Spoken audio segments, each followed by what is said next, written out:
രാഹുൽ ഗാന്ധിയെ കാണാൻ നിറഞ്ഞു കവിഞ്ഞ തിരുവനന്തപുരം പുത്തരിക്കണ്ടം മൈതാനിയിലേക്കാണ് ഈ ക്യാമറ പോകുന്നത്.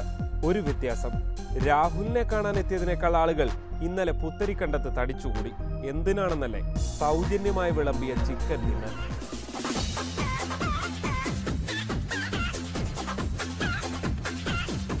പക്ഷിപ്പനി മൂലം നഷ്ടമായ കോഴിയുടെ മാർക്കറ്റ് തിരികെ പിടിക്കാൻ പൗൾട്രി ഫാമേഴ്സ് നടത്തിയ സൗജന്യ ചിക്കൻ ഭക്ഷ്യമേളയിലാണ് ആളുകൾ ആക്രാന്തം കൊണ്ട് ഞെട്ടിച്ചത്. ചിക്കൻ തിന്നാൻ സ്ത്രീ പുരുഷ വ്യത്യാസമില്ലാതെ കൈമേൽ മറന്ന് അവർ ഒരുപോലെ തള്ളിക്കയറി.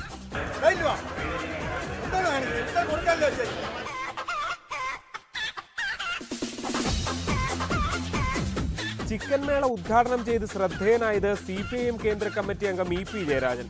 കോഴിപ്രേമികളെ ആവേശത്തോടെ അഭിവാദ്യം ചെയ്ത് സ്വയം ഒരു കോഴിയിറച്ചി പ്രേമിയാണെന്നും EP തെളിയിച്ചു.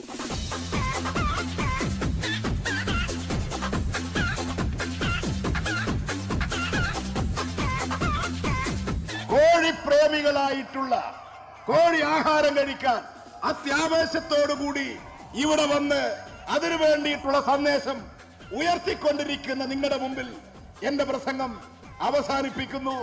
ഏതായാലും പൗൾട്രി ഫാമേഴ്സ് ഇന്നലെ ഒരു തീരുമാനമെടുത്തു കാണും. ഇനി ഈ ജന്മത്തിൽ സൗജന്യ തീറ്റയ്ക്കായി ഇങ്ങനെ ഒരു മേള സംഘടിപ്പിക്കില്ലെന്ന്.